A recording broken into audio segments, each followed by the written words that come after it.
Có một lần công ty tổ chức đi cắm trại dã ngoại. Thì trong một lần cắm trại đó, mọi người đang ngủ yên.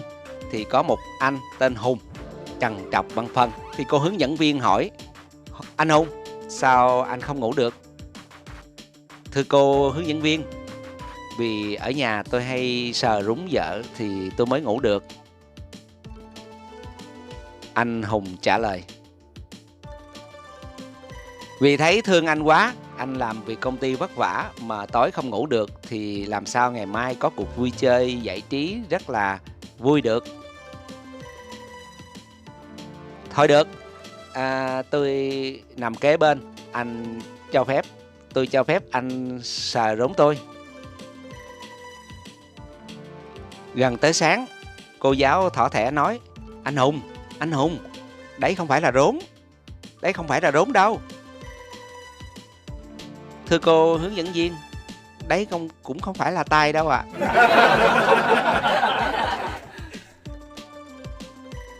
Hai vợ chồng đi cùng với một cô gái xinh đẹp trong một thang máy nhỏ. Người chồng mê mẩn ghé sát vào cô gái. Bỗng nhiên cô gái quay lại tán vào mặt anh chồng một cái bóp và mắng: đồ đê tiện, chừa cái thấu cấu quép của phụ nữ trong thang máy nhé.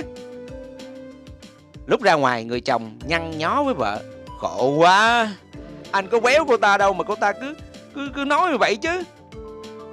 Bà vợ nói: tôi béo đây, tôi sợ rằng nếu không béo như vậy thì anh còn làm những hành vi tồi tệ hơn.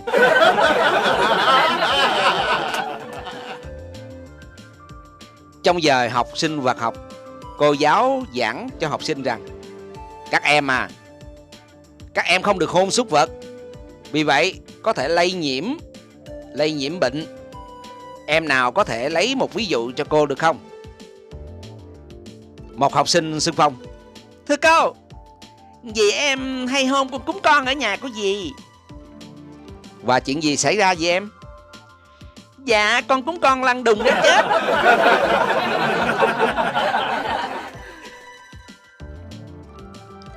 Đức tính khiêm tốn. Trong một lần cô giáo hỏi: các em hãy cho cô biết khiêm tốn có phải là đức tính tốt không? Tèo liền trả lời: thưa cô, dạ tốt ạ. Vậy các em có thể cho tôi ví dụ được không? Cô nói: dạ, em có 10 vết sẹo, nhưng em nói với bạn em là chỉ có 1 vết sẹo thôi. Trời hả? Cô giáo hốt hoảng. Trong một lớp học, cô giáo hỏi: cô đố các em, con nào đực, con nào cái? Con sư tử nào đực, con sư tử nào cái? Trả lời cho cô biết đi. Dạ thưa cô, con đực là con có cái bờm. Thế lại sao có con đực là con có cái bờm? Dạ, con đực có cái bờm là để cho vợ nó túm tóc được đấy ạ. Câu chuyện thiết đãi. Lan nói: chị vừa đãi cho các bạn của em một món chè mà chính tay chị nấu đấy. Hồng liền trả lời: thiệt hả chị? Thì đúng rồi, thì từ nay sẽ không ai dám đến nhà nữa đâu. Hả?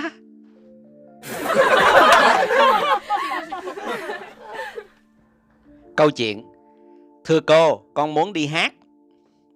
Cô giáo dạy lớp mẫu giáo, thỉnh thoảng có bạn trai đến lớp thăm. Sợ có học trò tò mò, vô tư, nói năng mất lịch sự, cô bèn dặn các cháu như sau: nè, hễ khi nào mà cô nói chuyện với người lớn, cháu nào mà muốn xin đi tiểu á, thì đi tiểu tiện á, thì các bạn hãy nói là: thưa cô, con muốn đi hát. Nghe rõ không? Dạ rõ. Dạ rõ cô. Thế thì học sinh nhí tưng theo lời cô dạy.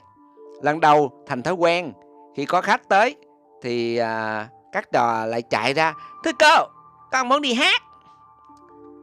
Thế thì mọi người cũng hiểu rồi đấy. Có cô Tí ở lớp mẫu giáo, chủ nhật nghỉ ở nhà với bố.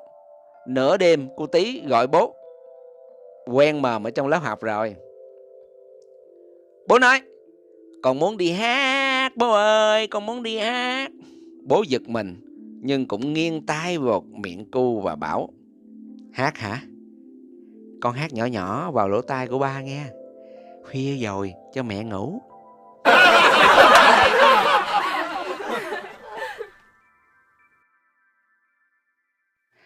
Đàn lép đang xịt. Đã từ lâu và mỗi đêm, vua ba vẫn thường nghe mẹ đai nghiến ông chồng. Ông thật là vô dụng, toàn là đàn lép. Mặc dù là trẻ con, nhưng anh chàng đã được Natasha là một người bạn gái mách bảo cho cô rằng cô cũng biết đàn lép, đàn xịt là cái gì. Bỗng một hôm ông bố gọi vua ba và nói: này con trai, con có sắp em bé rồi đó, chuẩn bị làm anh đi. Ông cười mãn nguyện. Nhưng ngược lại vua ba lại rất đăm chiêu. Thấy vậy, ông bố vua ba liền hỏi: sao vậy con? Con không thích à? Vua ba trả lời: con thích chứ bố, con thích lắm. Nhưng bố có nghi ngờ ai chưa? Câu chuyện nhớ lời mẹ dặn. Sau buổi tiệc cưới, cô dâu và chú rể động phòng, hoa chúc rồi lăn ra ngủ. Nửa đêm, chú rể bật tỉnh dậy và nghe tiếng cô dâu cười. Chú rể hơi khó chịu nhưng vẫn gắng chịu đựng, gượng giọng và hỏi: có chuyện gì mà em cười vui thế? Em nhớ tới lời mẹ dạy ngày xưa. Cô dâu nói. Bà nói gì vậy em?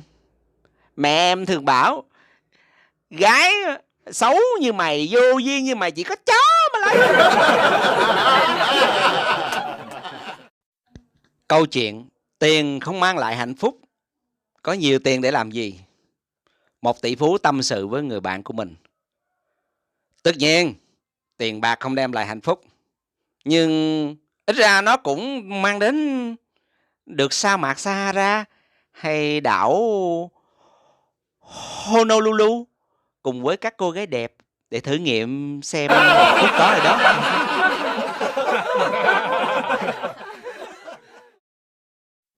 Câu chuyện không thể tin tưởng. Bác sĩ trưởng khoa hỏi bệnh nhân đang thở hồng hộc chạy ngoài hành lang: sắp bắt đầu ca mổ cho anh rồi, tại sao anh lại bỏ chạy ra khỏi phòng phẫu thuật vậy? Bác sĩ ơi, vì cô y tá nói. Nói gì? Yêu cầu không hoảng loạn. Như vậy mổ ruột thừa là một ca phẫu thuật đơn giản. Đơn giản thôi, đang dẫn ở đơn giản nhất trong các ca phẫu thuật. Thì đúng đó. Thì đúng là như thế mà, chứ sao? Đã đành bác sĩ ơi, đã đành, nhưng mà cô tá nói với tôi, không phải nói với tôi, mà nói với bác sĩ trẻ đang cầm con dao ở trên bàn mổ.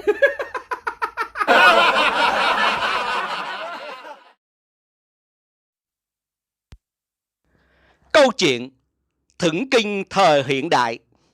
Sau khi trải qua 81 kiếp nạn, thầy trò Đường Tăng đã đến được đất Phật để thỉnh kinh. Các anh em hồ hởi gặp Như Lai. Như Lai: các chú có mang theo USB không đấy? Đường Tăng: các con có đem theo USB không? Thầy đâu có biết gì đâu, thầy đâu có biết rành ba cái vụ mạng, không biết gì đâu. Như Lai: thế anh truyền kinh cho các chú bằng cách nào bây giờ? Không nhí nhảnh. Anh bắn Bluetooth vào di động cho em đi. Ngộ Không lắc mạnh trên tay một chiếc iPhone 13, ngay lập tức chiếc iPhone 13 hiện trên tay, hiện ra Bluetooth. Như Lai cũng không kém, móc trong người ra một chiếc Note 19. Chỉ trong vài giây, việc truyền dữ liệu đã xong, kinh đã thỉnh xong và Như Lai bay mất tích. Đường Tăng lẩm bẩm: biết thế thì ở nhà sẽ Google download cho nhanh. Nếu các bạn có được những câu chuyện hay, xin bình luận bên dưới và tôi sẽ đăng câu chuyện đó kể cho các bạn nghe. Nếu lần đầu tiên các bạn đến đây, hãy đăng ký kênh và share cho người cùng xem nhé.